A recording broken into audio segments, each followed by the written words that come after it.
আজিৰ সংবাদমেলৰ মূল বিষয়সমূহ হ'ল আমি সৰ্বক বিদ্যুৎ উপসংমণ্ডলৰ যি দুৰ্নীতি আৰু গাফিলতি এই গাফিলতিৰ বিৰুদ্ধে কিছুমান তথ্য আমি গোটেই অসমৰ ৰাইজৰ লগতে সৰ্বক বিদ্যুৎ উপসংমণ্ডলত যিসকল আমাৰ কনজিউমাৰ বা গ্ৰাহকসকল আছে এখেতসকলক আমি জনাবলৈ চেষ্টা কৰিম। আমি লক্ষ্য কৰিছোঁ যে আমাৰ সন্দেহ হয়, আমি বৰপেটা জিলা ছাত্ৰমুক্ত সংগ্ৰাম সমিতিৰ সন্দেহ হয় গুৱাহাটী বিজুলী ভৱনৰ পৰা নিৰ্দেশ মতে এখেতসকলে অনিয়ম বা অবৈধভাৱে বিল এখেতসকলে বনাই আছে। আমাৰ মাজত তথ্য আছে যে এখেতসকলে বাল মিটাৰবিলাক বেয়া দেখুৱাই এখেতসকলে 300ৰ পৰা 500 টকাকৈ বিল বনাই এখেতসকলে অবৈধভাৱে সংগ্ৰহ কৰি আছে। আমি এটা কনজিউমাৰ নম্বৰটো আমি উল্লেখ কৰিব বিচাৰিছোঁ 060000444032 শুকুৰ আলী জনাব আবুল হুছেইন, এড্ৰেছ শোলমাৰী বৰপেটা। এখেতৰ মিটাৰ ভাল থকা সত্ত্বেও আমি লক্ষ্য কৰিছোঁ যে 11 মে 2021 30 দিনৰ এটা বিল বনাইছিল। সেই বিলটো সম্পূৰ্ণ 97 ইউনিটৰ এখেতসকলে বিল বনাইছে। ভাল মিটাৰটো নষ্ট দেখুৱাই এখেতসকলে বিল বনাইছে। একেৰাহে এক মাহ নহয়, 2 মাহ নহয়, একেৰাহে 7 মাহ আমি এনেকুৱা আমি অবৈধ বিল বনোৱাৰ পিছত 7 মাহ পিছতহে আমি লক্ষ্য কৰিছোঁ যে নতুনকৈ আকৌ সেই মিটাৰটো আকৌ ভাল দেখুৱাইছে। গতিকে আমি প্ৰশ্ন কৰিব বিচাৰিছোঁ যে বিদ্যুৎ বিভাগক, বিশেষকৈ আমাৰ কলকাতাত অৱস্থিত MS ইউনাইটেড এণ্টাৰপ্ৰাইজ নামৰ এটা প্ৰতিষ্ঠান আছে, যি প্ৰতিষ্ঠানৰ সত্ত্বাধিকাৰী বা ছানোৱাৰ হোসেন নামৰ এজন ঠিকাদাৰ আছে, তাইজুদ্দিন আহমেদ নামৰ এজন ঠিকাদাৰ আছে।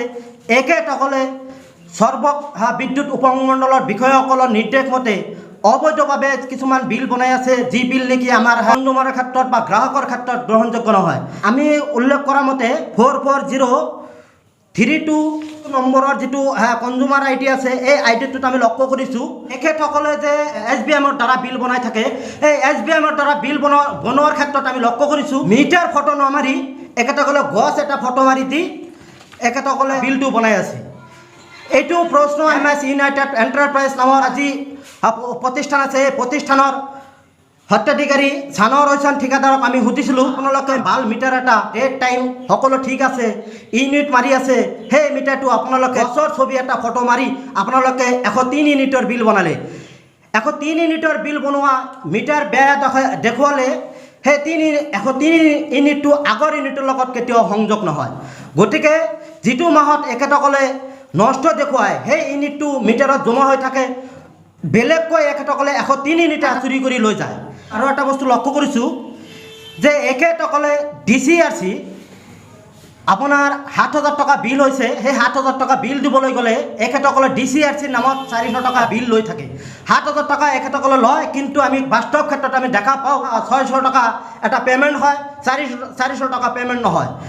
এইটো প্ৰশ্ন কৰাত আমি শুনা পাইছোঁ যে এখেতসকলে DCRC ডিছকানেকশ্যন আৰু ৰিকানেকশ্যনৰ নামত এখেতসকলে 400 টকাকৈ ফিজ লয়, কিন্তু আমি বাস্তৱ ক্ষেত্ৰত দেখা পাওঁ যে সেই DCRC 400 টকা ফিজ ল'লেও চৰকাৰীভাৱে এটা ৰচিদ পাব লাগে বা ৰিচিপ্ট পাব লাগে।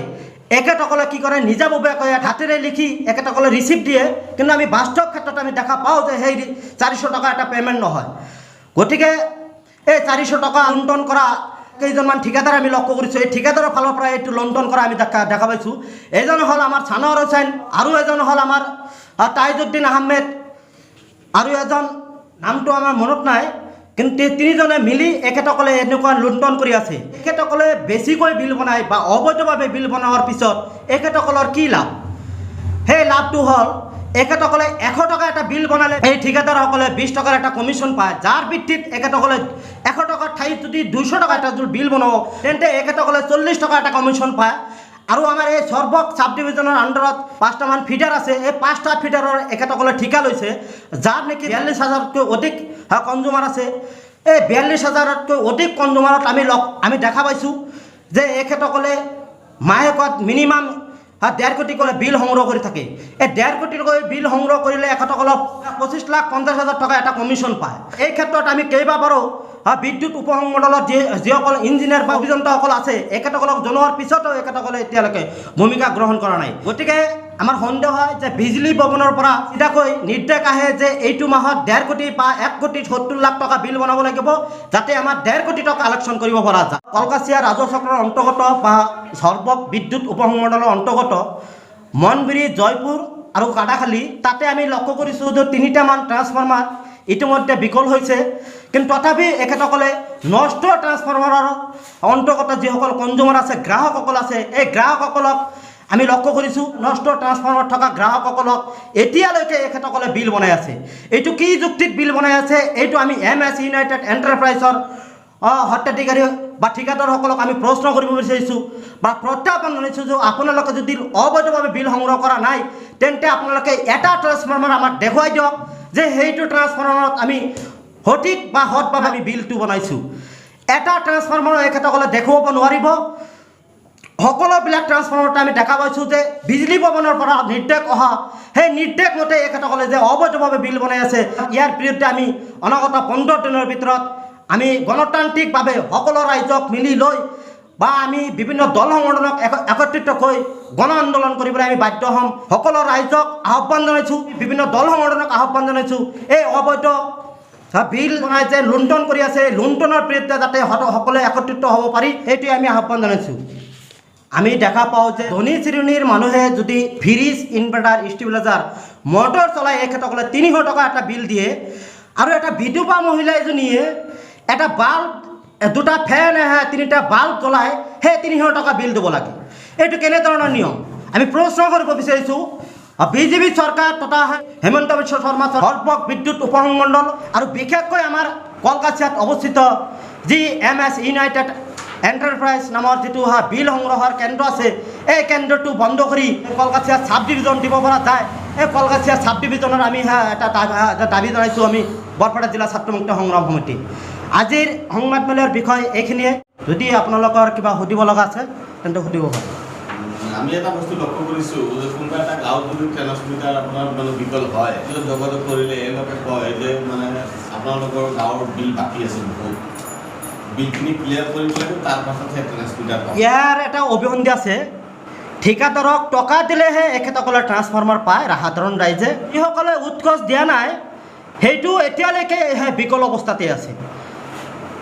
আমি মনবিৰিত, আমি সত্ৰ মনবিৰিত আমি এটা বস্তু লক্ষ্য কৰিছোঁ, আজিৰ পৰা 6 মাহ 7 মাহ আগতে ট্ৰান্সফৰ্মাৰ নষ্ট হৈছে, কিন্তু আজিলৈকে এখেতসকলক গুৰুত্ব দিয়া নাই, তাতে যোৱাও নাই, এখেতসকলে কোনো ব্যৱস্থাই লোৱা নাই।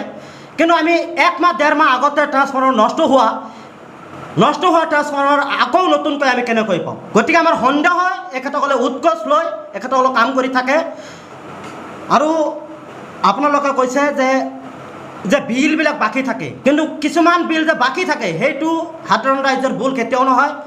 এখেতসকলে এটা মাহতে 8,000 টকা বিল বনাই দিয়ে, তাৰ নেক্সট মাহতে আকৌ দেখা পাওঁ যে আমি 17,000 টকা এটা বিল বনাই থাকে। এই 17,000 8,000 টকা গপকৈ এটা বিল বনালে আমি কিছুমান গৰীব দুখীয়া মানুহ আছোঁ, যিসকলে নেকি সেই বিলটো পৰিশোধ কৰিবলৈ হ'লে আমাৰ ঘৰৰ পৰা এটা গৰুহে বিক্ৰী কৰিব লগা অৱস্থা হয় বা কিবা আমাৰ মাটি লগাব লগা অৱস্থা হয়। কিন্তু সেই ক্ষেত্ৰত আমি বিভাগৰ কৰ্তৃপক্ষক বা কমপ্লেইন কৰা সত্ত্বেও এখেতসকলে কোনো ৰেছপন্স নিদিয়ে বা গুৰুত্ব নিদিয়ে। কেৱল মাত্ৰ এখেতসকলে লুণ্ঠন কৰি থাকে, কিন্তু সমস্যা কেতিয়াও সমাধান নকৰে। চিটি মিটাৰ থাকে, চিটি মিটাৰৰ ঠিকা কোনোবাই কৰিছে, সেই চিটি মিটাৰবিলাক দেখুৱাইছে যে প্ৰত্যেকটো ট্ৰান্সফৰ্মাৰত এখেতসকলে ছেফগাৰ্ডটো লগাইছে, কিন্তু আপোনালোকে লক্ষ্য কৰিব যে চুকে কোনে গাঁৱলীয়া অঞ্চলত এটা ট্ৰান্সফৰ্মাৰত ছেফগাৰ্ডটো লগোৱা নাই। যদি লগাইছে তেন্তে আপোনালোকে চাব যে চানৰ এজন ঠিকাদাৰ আছে, এই ঠিকাদাৰৰ ঘৰৰ ওচৰে পাঁজৰে ডাঙৰ শিক্ষক এজন আছে বা ডক্টৰ এজন আছে, সেই ডক্টৰে কিবা ক'লেহে কিবা বেড চেড দি যে যাতে মানুহৰ ক্ষতি নহয়। কিন্তু আমি যিবিলাক গৰীব বা ভিতৰ অঞ্চল আছে সেই অঞ্চলবিলাকত আমি লক্ষ্য কৰোঁ যে 1 মাহৰ ভিতৰত 10 দিন লাইন থাকে, ফেনটো আমি নাটকীয় আকাৰত আমি সেই ঘূৰিবলৈ দেখা পাওঁ। কিন্তু বাস্তৱ ক্ষেত্ৰত আমি বিলটো সেই ফেনটো নাটকীয় আকাৰত ঘূৰাৰ পিছতো আমাৰ 300 টকা বা 500 টকা বিল দিয়া হয়।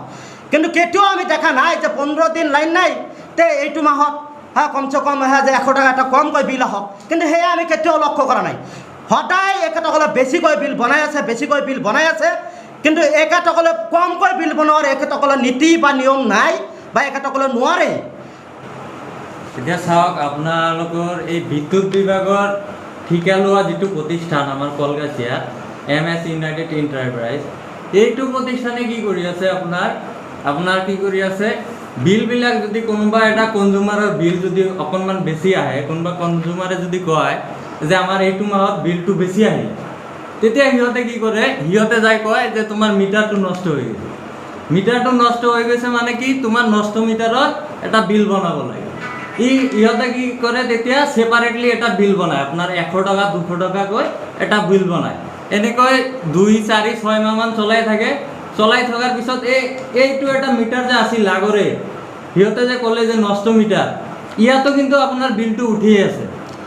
উঠাৰ পিছত আপোনাৰ কি হ'ল, ইফালে এটা নষ্ট মিটাৰৰ এটা বিল লৈ ল'লে আৰু ইফালে যিটো ৰানিং মিটাৰ আছে সেইটোৰো বিল লৈ ল'লে। এনেকৈ আমাৰ সাধাৰণ জনতাক এই MS এণ্টাৰপ্ৰাইজটোৱে বুৰ্বক বনাই আছে, অবৈধভাৱে বিল লৈ আছে। এইটো আমাৰ আজি সংবাদ বিলৰ এটা মূল ইছ্যু।